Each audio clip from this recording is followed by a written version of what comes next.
அகில மீடியா நேயர்களுக்கு வணக்கம். இன்றைய காலை நேர தலைப்புச் செய்திகள். அமெரிக்காவில் தடுத்து வைக்கப்பட்டுள்ள வெனிசுலா ஜனாதிபதி நிக்கோலஸ் மதுரோ தற்போது தடுப்பு மையத்தில் இருந்து வெளியேற்றப்பட்டுள்ளார்.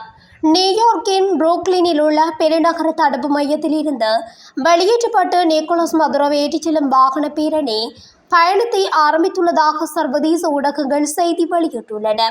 நிக்கோலஸ் மதுரோ நேற்று நியூயார்க்கின் மன்ஹாட்டனில் உள்ள கோட்டாட்சி நீதிமன்றத்தில் முற்படுத்தப்பட்டுள்ளார். அமெரிக்க படையினரால் கைது செய்யப்பட்டு நாடு கடத்தப்பட்டுள்ள வெனிசுலாவின் ஜனாதிபதி நிக்கோலஸ் மதுரோ அவரது மனைவி ஆகியோரை நீதிமன்றத்தில் முன்னிலைப்படுத்த இவ்வாறு அமெரிக்க இராணுவத்தினர் நடவடிக்கை எடுத்திருந்தனர். வெனிசுலா மீது அமெரிக்க போர் விமானங்கள் நேற்று முன்தினத்திலிருந்து சரமாரியாக தாக்குதல் நடத்தின.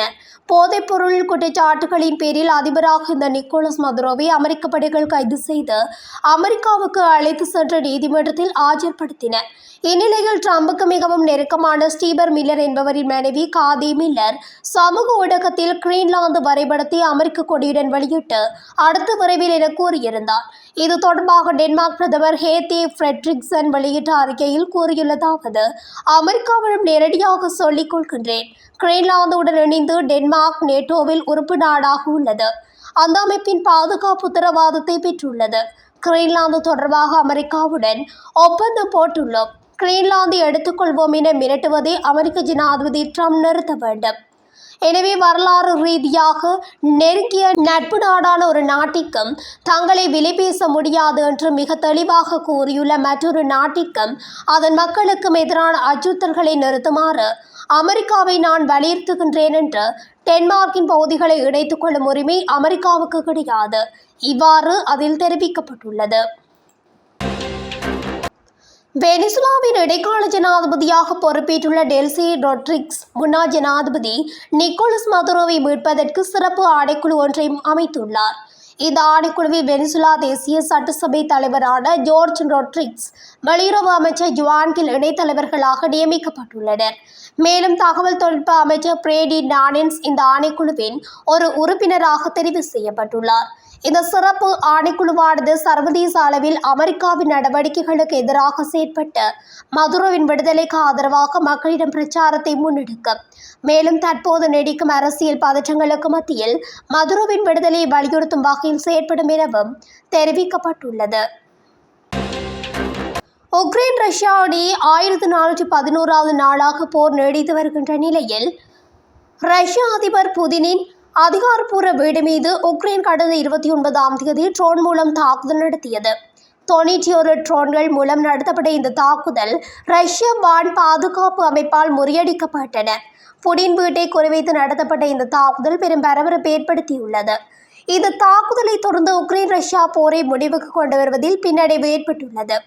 இந்நிலையில் ரஷ்ய அதிபர் புடின் வீட்டின் மீது உக்ரைன் தாக்குதல் நடத்தவில்லை என்று அமெரிக்க ஜனாதிபதி டொனால்ட் ட்ரம்ப் தெரிவித்துள்ளார். இது தொடர்பாக அவர் கூறுகையில், புடின் வீட்டின் அருகே ஏதோ நடந்துள்ளது. ஆனால் புடின் வீட்டை குறிவைத்து உக்ரைன் தாக்குதல் நடத்தியது போன்று எங்களுக்கு தெரியவில்லை. புடின் வீட்டின் மீது தாக்குதல் நடத்தப்பட்டதாக கூறுவதை நான் நம்பவில்லை என்று தெரிவித்துள்ளார். பெய்ரூத் நகரத்தில் இருந்து பாரிஸுக்கு பறந்த ஏர் பிரான்ஸ் விமானத்தின் உள்பகுதியில் எரிந்த வாசனை உணரப்பட்டதால் ஞாயிற்றுக்கிழமை மாலை ஜெர்மனியின் முனிச் நகருக்கு திசை மாற்றப்பட்டுள்ளது. பாரிஸில் தரையிறங்க வேண்டியிருந்த இந்த விமானம் பாதுகாப்பு காரணங்களுக்காக முனிச்சுக்கு திசை மாற்றப்பட்டது. ஏர் பிரான்ஸ் நிறுவனமும் இந்த தகவலை உறுதிப்படுத்தி விமானம் உள்ளூர் நேரப்படி இரவு 8:18 மணிக்கு பாதுகாப்பாக தரையிறங்கியதாக தெரிவித்துள்ளது. விமான பணியாளர்களின் சட்டப்பூர்வ மணிநேர வரம்பு முடிவடைந்ததால் பயணத்தின் மீதமுள்ள பகுதி ரத்து செய்யப்பட்டது. இவ்வாறு ஏர் பிரான்ஸ் விமானம் முனிச்சில் பயணிகளுக்கு தேவையான உதவிகள் வழங்கப்பட்டு தங்குமிடம் மற்றும் மாற்றுப்பயண ஏற்பாடுகள் விரைவில் செய்யப்படும் என்றும் ஏர் பிரான்ஸ் தெரிவித்துள்ளது. கிரீஸில் நாட்டில் நூற்றுக்கணக்கான விமான சேவைகள் நேற்று பாதிக்கப்பட்டதால் ஆயிரக்கணக்கான பயணிகள் விமான நிலையங்களில் சிக்கி தவித்ததாக தகவல்கள் தெரிவிக்கின்றன. ஏதென்ஸ் விமான போக்குவரத்து தகவல் தொடர்பு மையத்தில் ரேடியோ அலைவரிசை அமைப்பில் நேற்று திடீரென கோளாறு ஏற்பட்டுள்ளது. இதனால் விமான போக்குவரத்து தொடர்பான தகவல்களை பரிமாறுவதில் சிக்கல்கள் ஏற்பட்டன. இதன் காரணமாக கிரீஸ் நாட்டில் இயங்கும் அனைத்து விமான நிலையங்களிலும் போக்குவரத்து நடவடிக்கைகள் சம்மிதமடைந்ததாக கூறப்படுகிறது. கனடாவின் டொரண்டோ நகரில் உள்ள GO பேருந்து நிலையத்தில் இடம்பெற்ற துப்பாக்கிச் சூட்டு சம்பவத்தில் ஒரு ஆண் உயிரிழந்ததாக டொரண்டோ போலீசார் தெரிவித்துள்ளனர். யோர்க்டேல் சாலை மற்றும் அதன் எக்ஸ்பிரஸ்வேயை நோக்கி செல்லும் ட்ரேம் அருகிலுள்ள பகுதியில் இந்த சம்பவம் இடம்பெற்றுள்ளது. பேருந்திற்குள் ஒருவர் சுட்டுக் கொல்லப்பட்டதாக வந்த தகவலை அடுத்து போலீசார் சம்பவ இடத்திற்கு விரைந்தனர். சம்பவ இடத்தில் துப்பாக்கிச் சூட்டு காயங்களுடன் ஒரு ஆணை போலீசார் மீட்டுள்ளனர். மருத்துவ அவசர சேவையினர் சம்பவ இடத்தில் ஒருவரை பரிசோதித்ததாகவும் ஆனால் மருத்துவமனைக்கு எவரையும் கொண்டு செல்லவில்லை எனவும் தெரிவித்துள்ளது. இதனால் அந்த நபர் சம்பவ இடத்திலேயே உயிரிழந்திருக்கலாம் என சந்தேகம் எழுந்துள்ளது.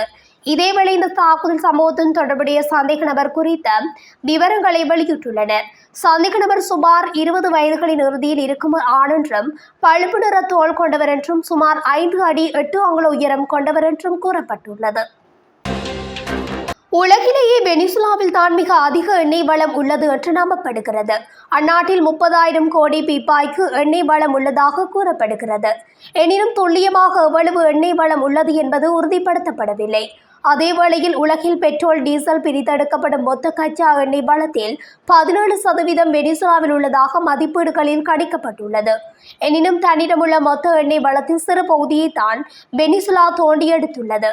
அந்நாட்டு அதிபராக கியூகோ சாவிஸ் இருந்தபோது அங்கு ஒரு நாளைக்கு சுமார் 35 லட்சம் பீப்பாய் கச்சா எண்ணெய் உற்பத்தி செய்தது. உலகில் கச்சா எண்ணெய் உற்பத்தியில் முதல் 10 நாடுகளின் வரிசையில் வெனிசுலா இடம் பிடித்தது. இந்நிலையில் வெனிசுலாவின் எண்ணெய் வளங்கள் மீது கோடிக்கணக்கில் முதலீடு செய்ய உலகின் பெரும் எண்ணெய் நிறுவனங்களுக்கு அனுமதி அளிக்க அமெரிக்கா திட்டமிட்டுள்ளது. ஈரானின் தெஹ்ரான் மற்றும் சீராஜ் நகரங்களில் வார இறுதியில் ஏவுகணை பரிசோதனை மற்றும் வான் பாதுகாப்பு சாதன பயிற்சி உள்ளிட்டவற்றை அந்நாட்டு அரசு அதிரடியாக மேற்கொண்டது. ஈரான் நாட்டில் அதிகரித்து வரும் பணவீக்கம், அத்தியாவசிய பொருட்களின் விலைவாசி உயர்வு, பொருளாதார தேக்கநிலை ஆகியவற்றால் அரசுக்கு எதிராக மக்கள் போராட்டம் தீவிரமடைந்து வருகின்ற நிலையில் இந்த போராட்டத்தில் மொத்தமாக 16 பேர் உயிரிழந்துள்ளதாக தெரிவிக்கப்படுகின்றது.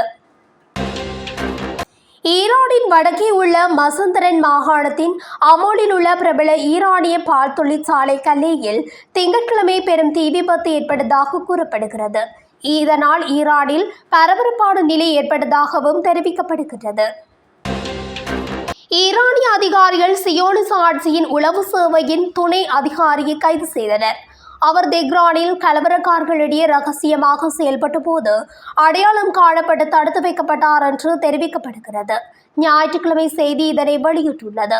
மொசாட் செயற்பாட்டாளர் என்று கருதப்படும் இஸ்ரேலிய உளவுத்துறை நிறுவனத்தால் ஆட்சேர்ப்பு செய்யப்பட்டதாகவும் பயிற்சி அளிக்கப்பட்டதாகவும் தொடர்பு கொண்டு தகவல்களை பரிமாறிக்கொண்டதாகவும் ஒப்புக்கொண்ட நிலையில் கைது செய்யப்பட்டுள்ளார். சமூக ஊடகங்களில் பரவி வரும் புகைப்படங்களின்படி ஈரானிய ஆட்சி தெஹ்ரானின் பாலஸ்தீன சதுக்கத்தில் இஸ்ரேலிய மற்றும் அமெரிக்க வீரர்களை அச்சுறுத்தும் புதிய விளம்பர பலகை வைத்துள்ளது. இது இஸ்ரேலுக்கும் அமெரிக்காவுக்கும் ஈரானின் அதிரடி எச்சரிக்கை அறிவிப்பாக பார்க்கப்படுகிறது. உங்கள் வீரர்களை பாருங்கள் என்று ஆங்கில மற்றும் ஹீப்ரு மொழிகளில் எழுதப்பட்ட விளம்பர பலகை இஸ்ரேலிய மற்றும் அமெரிக்க கொடிகளால் மூடப்பட்ட 3 வரிசை சவப்பெட்டிகளின் விளக்கப்படத்தின் மீது அமைக்கப்பட்டுள்ளது. கடந்த வாரம் அமெரிக்க ஜனாதிபதி டொனால்ட் ட்ரம்ப் ட்ரூத் சோசியலில் ஒரு பதிவில் ஈரான் மேலும் போராட்டக்காரர்களை கொன்றால் அமெரிக்கா முற்றுகையிடப்பட்டு சுமையேற்றப்பட்டு செல்ல தயாராக உள்ளது என்று அறிவித்தார். இதன் அடிப்படையில் ஈரானின் உச்ச தலைவர் அயதுல்லா அலி கமேனியின் ஆலோசகர் அலி லாரிஜானி ட்ரம்பின் செய்திக்கு பதிலளித்து தெரிவித்திருந்தார். இந்த உள்பிரச்சனையில் அமெரிக்கா தலையீடு முழு பிராந்தியத்திலும் குழப்பத்தையும் அமெரிக்க நலன்களை அளிப்பதற்கும் சமம் என்பதை ட்ரம்ப் அறிந்து கொள்ள வேண்டும் என்றும் ஈரான் நேரடி எச்சரிக்கையை கொடுத்திருந்தது. ஐநாவுக்கான ஈரானிய தூதர் அமீர் சஜித் இரவானியும் பொதுச் செயலாளர் ஆண்டோனியோ குட்ரஸுக்கு ஒரு கடிதம் எழுதி ட்ரம்பின் வார்த்தைகளை ஐநா கண்டிக்க வேண்டும் என்று கோரியிருந்தார்.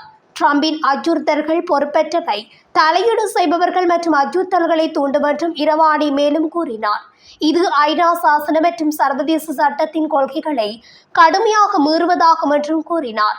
பாலஸ்தீன சதுக்கத்தில் ஹிஸ்புல்லா, ஹமாஸ் உருவப்படங்கள் கொண்ட பதாகைகள் காட்சியளிக்கப்பட்டு இஸ்ரேலுக்கு ஈரான் அபாய எச்சரிக்கை மணியை விடுத்துள்ளது.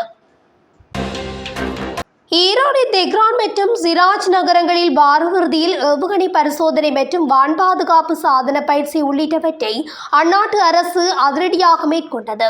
வெனிசுலா நாட்டில் அமெரிக்கா தாக்குதல் நடத்தியிருந்த நிலையில் அந்த தாக்குதலுக்கு ஈரான் கண்டனம் வெளியிட்டு நேற்று கண்டனங்களை பிறப்பித்திருந்த நிலையில் இவ்வாறு அதிரடி சோதனையை மேற்கொண்டுள்ளது. அத்துடன் பாலிஸ்டிக் ஏவுகணை ஏவி வடகொரியாவும் தனது சோதனைகளை மேற்கொண்டமையும் மேற்குலக நாடுகளுக்கு அதிர்ச்சி அளிக்கும் விடயமாக உள்ளது. ஈரான் நாட்டில் அதிகரித்து வரும் பணவீக்கம், பொருளாதார சிக்கல்களுக்கு மத்தியில் இவ்வாறு ஈரான் ஏவுகணைகளை சோதனைகளை மேற்கொண்டு அமெரிக்கா மேற்குலக நாடுகளுக்கு அதிர்ச்சி ஏற்படுத்தியுள்ளது. இந்நிலையில் உள்நாட்டில் ஏற்பட்டுள்ள போராட்டங்களை இஸ்ரேல் ஆயுதம் போல் பயன்படுத்திக் கொண்டு ஈரான் அரசுக்கு எதிராக சதித்திட்டம் தீட்டி ஈரான் அஞ்சுகின்றது என்ற வார்த்தை பிரயோகங்களை பயன்படுத்தி வருகின்றமையும் குறிப்பிடத்தக்கது. அந்த வகையில் பதிலடி கொடுக்கும் வகையில் ஈரானின் உள்நாட்டு தலைவர்கள் இஸ்ரேல் அமெரிக்காவுக்கு கடும் எச்சரிக்கைகளை விடுத்து வருகின்றமையும் குறிப்பிடத்தக்கது.